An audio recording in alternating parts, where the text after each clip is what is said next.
Create the recipe for success. The Time by Sagicor Bank is CVM News at 7 Wednesday headlines. Every dream conquered is another dream gained. I land and I fly again like a jet plane. Headed straight in your direction. 'Cause I'm wiser, one step closer. I'm winning 'cause I work so hard. And the music keeps on playing, and the people them I say we are march up the dance. Oh, what a feeling! Don't stop dreaming. Keep on believing in the power of the feeling. Whatever you want, take a chance. Song in your heart, step in your dance. You got a spark, don't fit it down. Shine your lights on. CVM News at 7 Wednesday, courtesy of. Seize the next IPO opportunity seamlessly with the Sagicor e-Invest.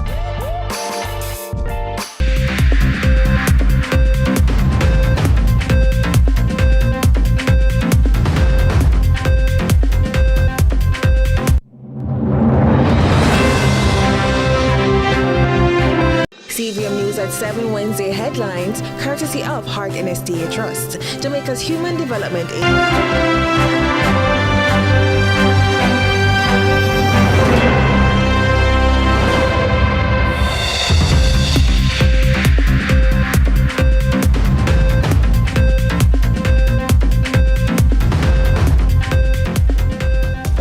Tonight in CVM News at 7, in a bombshell revelation, the Integrity Commission's Director of Corruption Prosecution has ruled that Government Minister Dr. Andrew Wheatley be charged with illicit enrichment.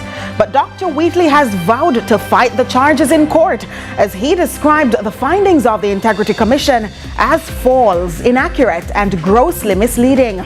Jamaica will not be paid under controversial immigration arrangement to receive non-Jamaicans being deported from the U.S. And in sports, failure to launch. Cristiano Ronaldo frustrated as Portugal held to draw by DR Congo at FIFA World Cup.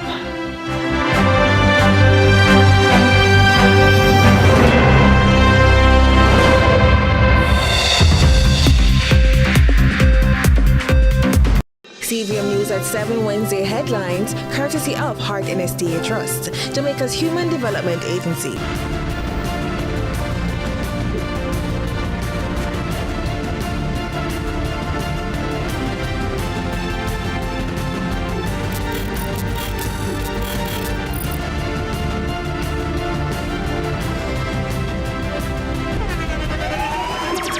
The internationally acclaimed On Stage with Winfred Williams. At a new time, Saturdays at 8 p.m. on CVM TV. So much more than entertainment.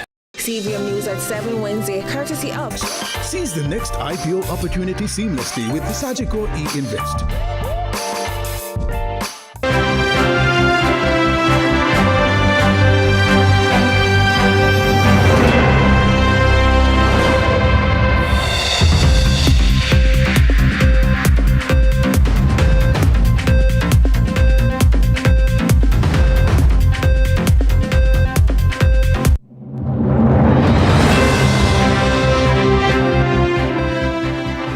From Kingston, Jamaica, this is CVM News at 7 for Wednesday, June 17, 2026.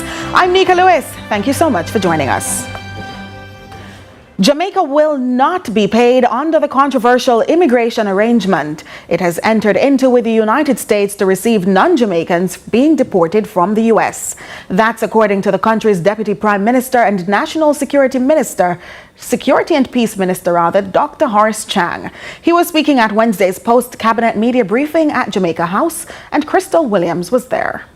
Jamaica has the expertise and staff to manage the entry of 100 Jamaican deportees from the United States. So says Deputy Prime Minister and National Security and Peace Minister Dr. Horace Chang. However, while being questioned about the controversial immigration agreement, Dr. Chang said Jamaica will not be paid under this agreement with the U.S. It doesn't have an end point, nor it does still have the starting point either. It's an understanding which, while there's a need, we will work with. The idea of what we get out of it is not a relevant question. America, I said, is one of our strongest bilateral partners. We have multiplicity of agreements, understandings, exchanges in all areas. Minister Chang describes this bilateral partnership as an opportunity to assist one of Jamaica's primary allies. He says the MOU was signed on Wednesday of last week and will see 25 third country nationals being accepted into Jamaica every 2 weeks, but not immediately. He also noted that this bilateral partnership between the U.S. and Jamaican governments is being supported by the International Organization for Migration and was a peaceful agreement. There will be nobody detained, nobody with detention. As part of an international understanding, not a bilateral agreement. The activity to transition them to Jamaica is a bilateral agreement negotiated between two governments who are allies in many areas, and in economy, security, and otherwise. According to Dr. Chang, the third country national arrangement with the U.S. is still being negotiated by the relevant professionals from the Ministry of Foreign Affairs, the Office of the Prime Minister, and the Ministry of National Security, along with lawyers from the Attorney General's office, adding that negotiations for the accommodation of these nationals are still ongoing within the International Organization for Migration. The number is 25. It's an understanding, and at no time will the number exceed 25 because we have the right to refuse anyone at any time. And both parties can terminate the entire agreement without any long-term notice. Crystal Williams reporting for CVM News. Meanwhile, according to opposition spokesman on national security, Fitz Jackson, neither the opposition nor the public had any idea that the government was contemplating committing to this agreement between Jamaica and the U.S. He says that it's unacceptable because an MOU of this nature should have been tabled in Parliament. What is Jamaica's interest in this arrangement that is being considered with a disposition to implement? And I think not just the opposition, but the country, Jamaica, should be told, ought to be told, what Jamaica is set to benefit from this arrangement being proposed. Is there a security risk to Jamaica that is being pursued, protection is being pursued here? Is it so or is it not? In the meantime, the Deputy Prime Minister and National Security Minister says school violence is being recognized as a national problem.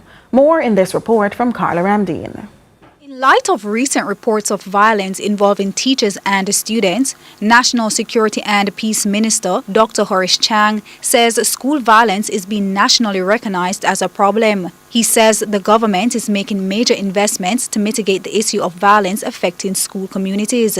We have to take some steps to influence cultural behavior in Jamaica. And one of the principal areas we get that is in the schools.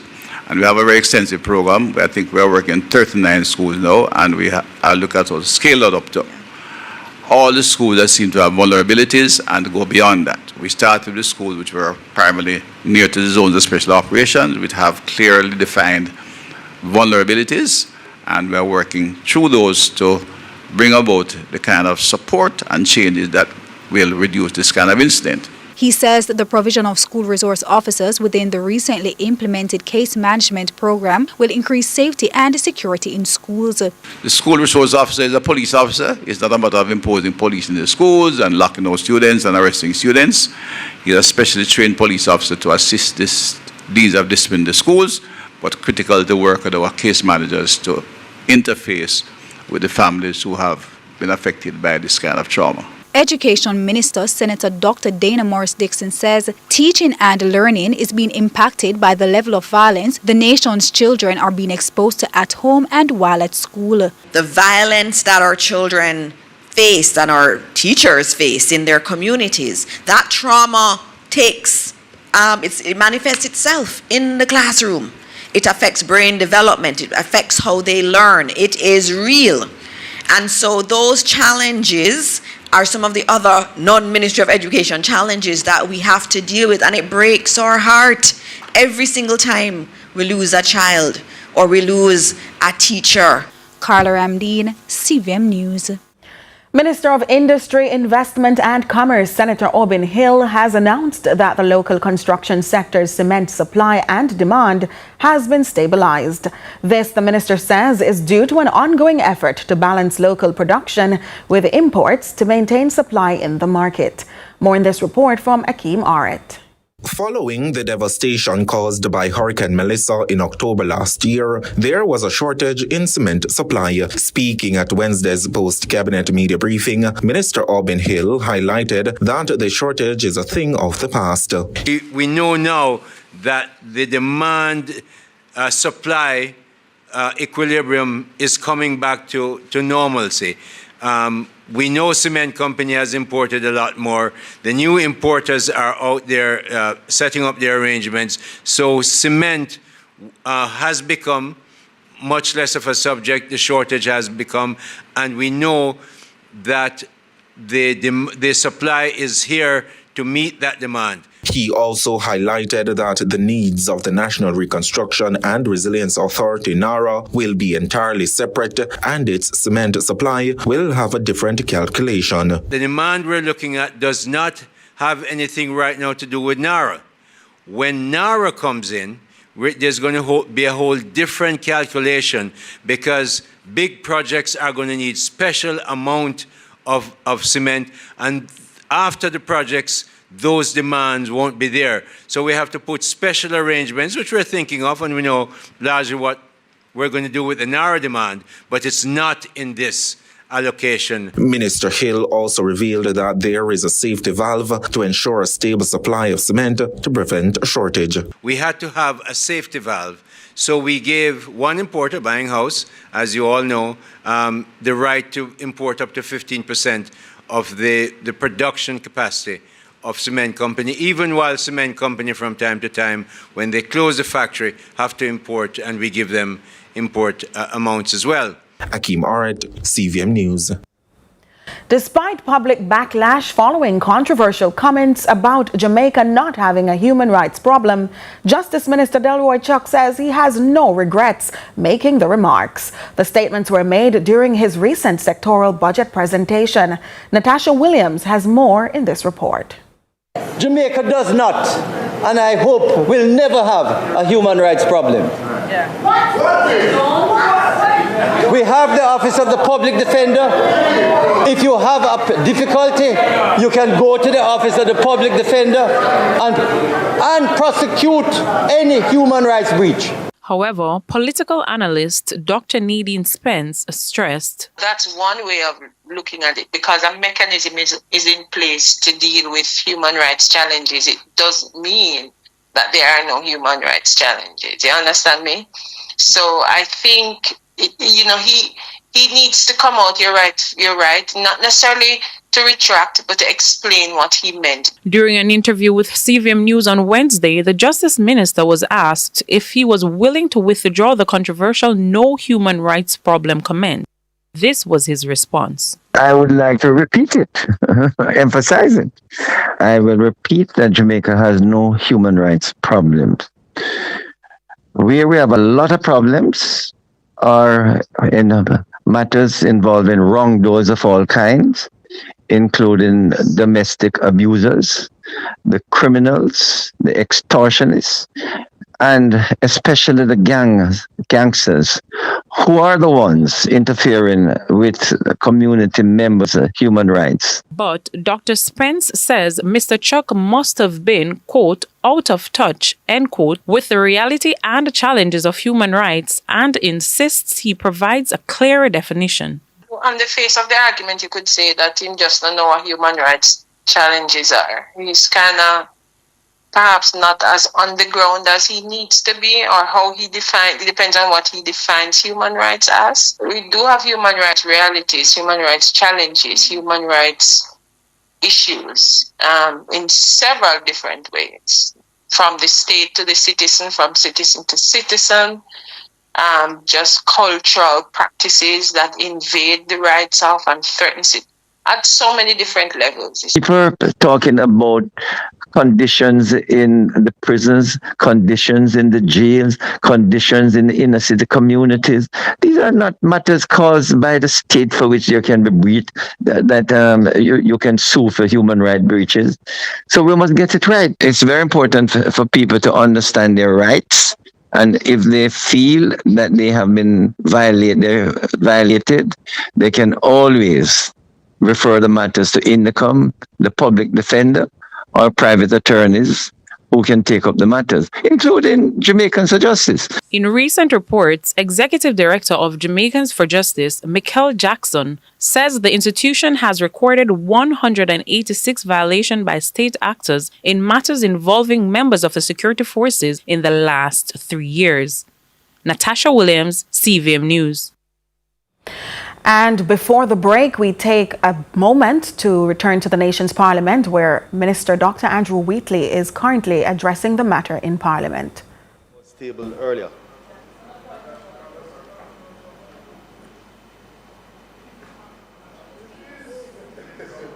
I don't know what he has to say. Let me at least hear him. Member, continue. Member, he has indicated that his statement is not controversial.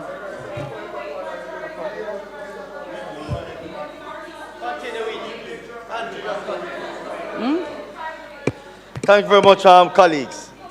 Continue. When he's finished, you can do the point of order. Continue, man. His notes.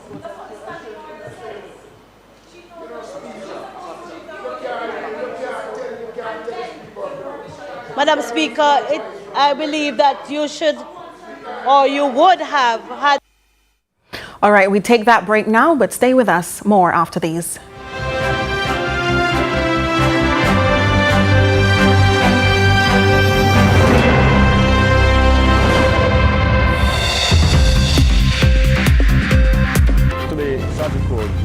Actually here at the Savannah, the Vista, participating in this World Environmental Day tree planting exercise.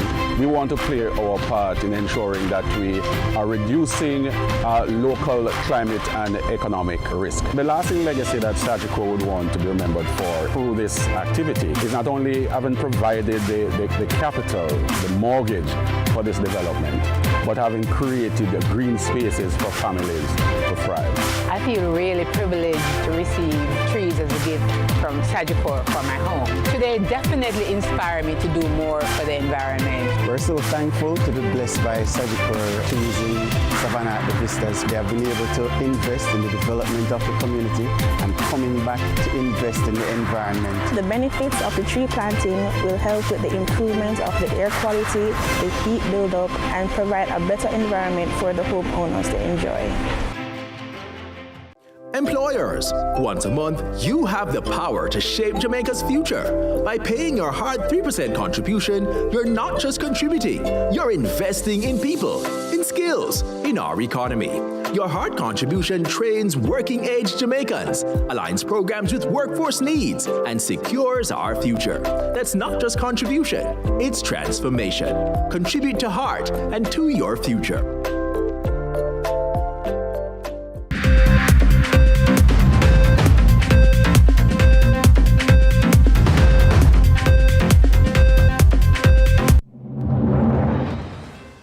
Thanks so much for staying with us. In a bombshell revelation today, the Integrity Commission's Director of Corruption Prosecution has ruled that Government Minister Dr. Andrew Wheatley be charged with illicit enrichment. This as the country's primary anti-corruption body dropped a scathing report on Dr. Wheatley's statutory filings.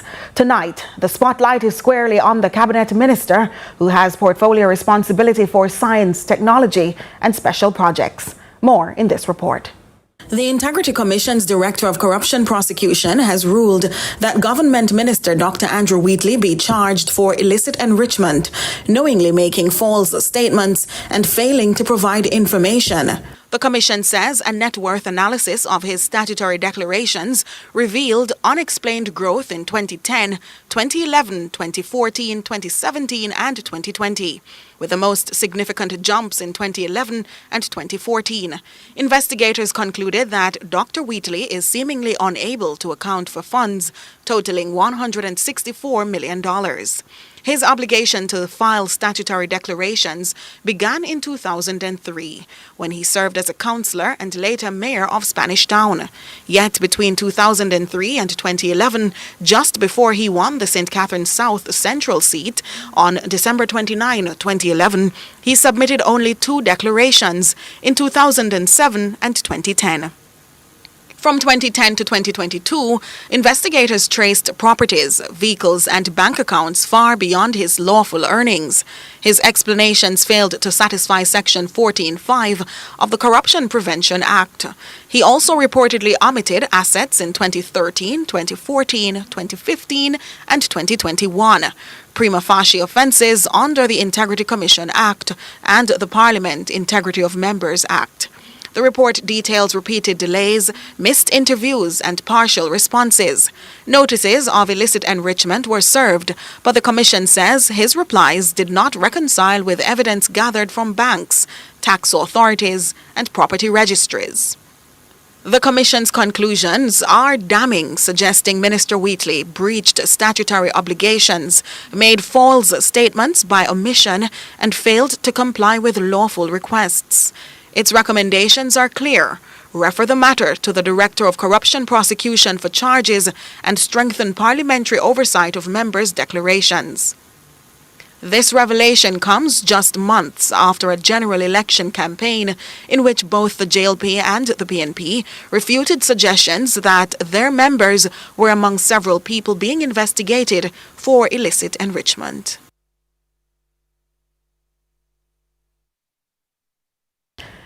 In the meantime, Dr. Wheatley is firing back at the findings of the Integrity Commission's report, describing it as false, inaccurate, and grossly misleading. He's now threatening to take the matter to court. More in this report from Amoy Harriet.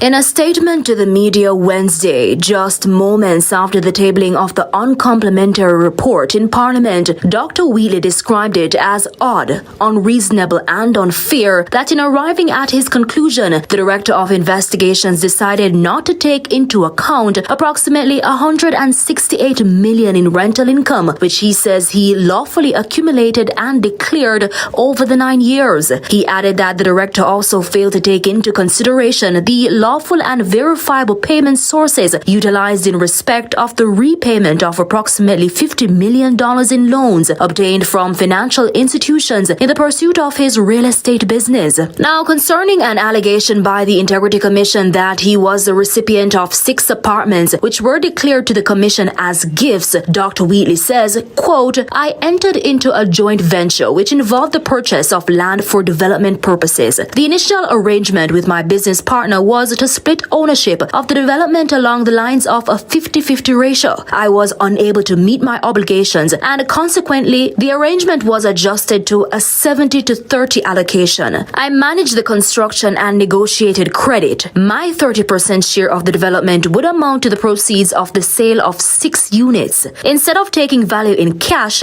I chose to have properties transferred to me. The attorneys at law handling the joint venture prepared the transfer, indicating it was by way of a gift." End quote. Dr. Wheatley said the recommendation for a charge of illicit enrichment, along with the other charges, will be vigorously contested in a court of law. He said he's in a position to provide supporting evidence that he lawfully acquired every dollar and every asset that he owns. And we now return to the nation's parliament for a statement from Minister Wheatley. Standing order number 18, which raises issues that are controversial, particularly affecting anyone or entity outside of yourself.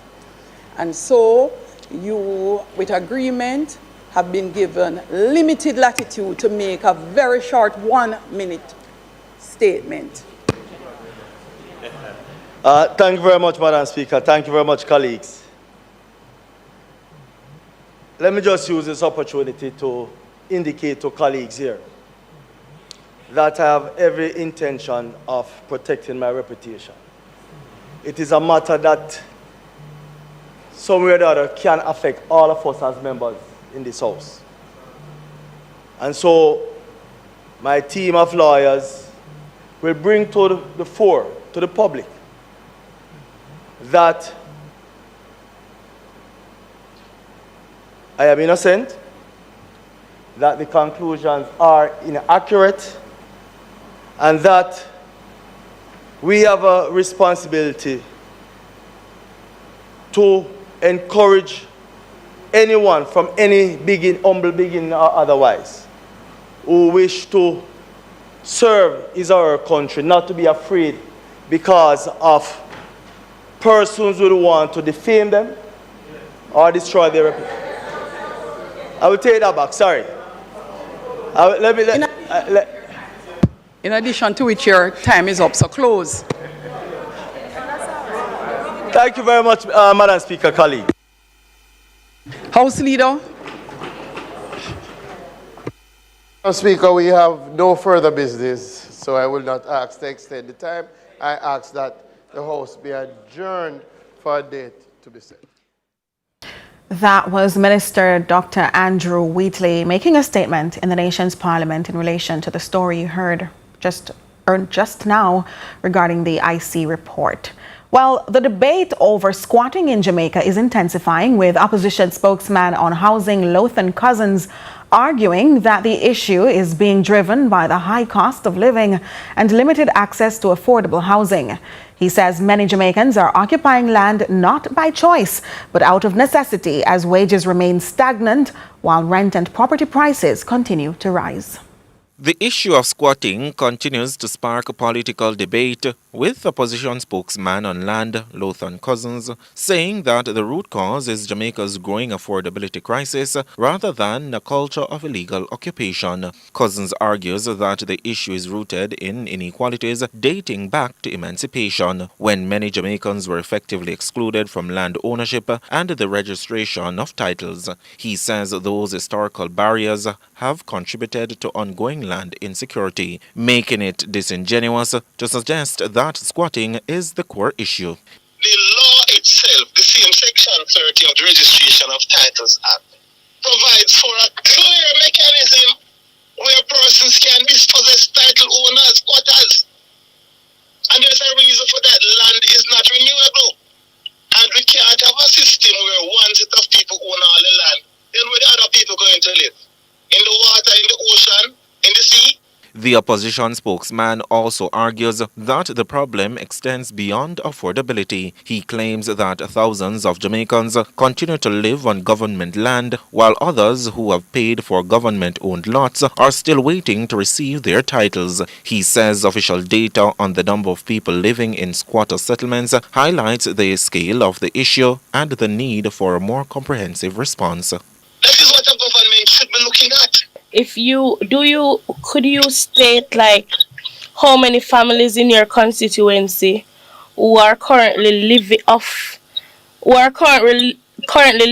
on occupied land because they cannot afford housing?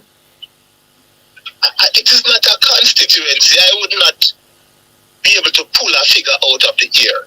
Okay. But the statistics are there. I presented them last year in my presentation in Parliament. That about 700,000 Jamaicans are on the tax roll, meaning these lands that they are living on do not have a volume and folio number. However, they do not have access to title. These are the very same people who, based on the fact that you have dead left land, that people have what them call taxes paper, and they only have a survey diagram, but they're on the tax roll and you're paying taxes and they can't get title. In closing, the opposition spokesman on land says squatting will require more than enforcement measures. He argues that expanding access to affordable housing, accelerating the delivery of land titles, and creating pathways to home ownership are among the policies needed to reduce the problem over the long term. The first thing you need to do is right the wrong from decades ago. So most of the people who occupy land that the government is concerned about is occupying crown land. Who is the crown? The King of England. The same monarchy who excluded us from ownership are the ones that many of the Jamaicans are now trying to dispossess. You're watching CVM News at 7. Stay with us for more after these.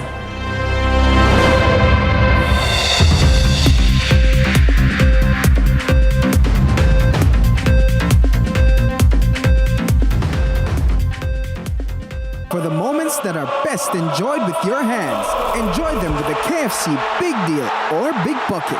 KFC, it's finger licking good. The time by KFC is 7:30. It's game on. And you may not be able to predict the scoreline or who will win each game. And you sure can't predict who will be the champion. But what is predictable is that Quartz has what you need to watch the games the way you want to every time. It's game on. Quartz, bringing value home.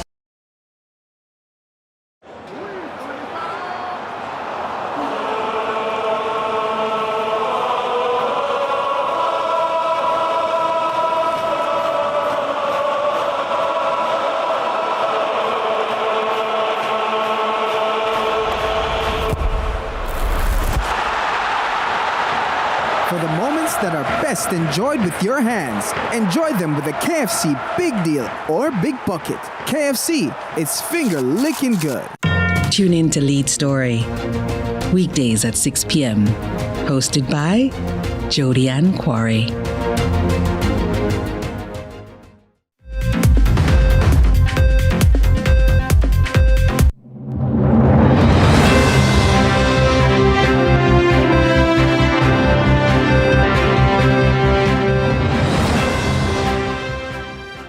Welcome back. In the ongoing Clansman gang trial, 2 prosecution witnesses detailed their role in the handling and transportation of evidence, including bullets recovered from the body of a man named Richard Gray during a post-mortem examination. Carla Ramdeen was in court.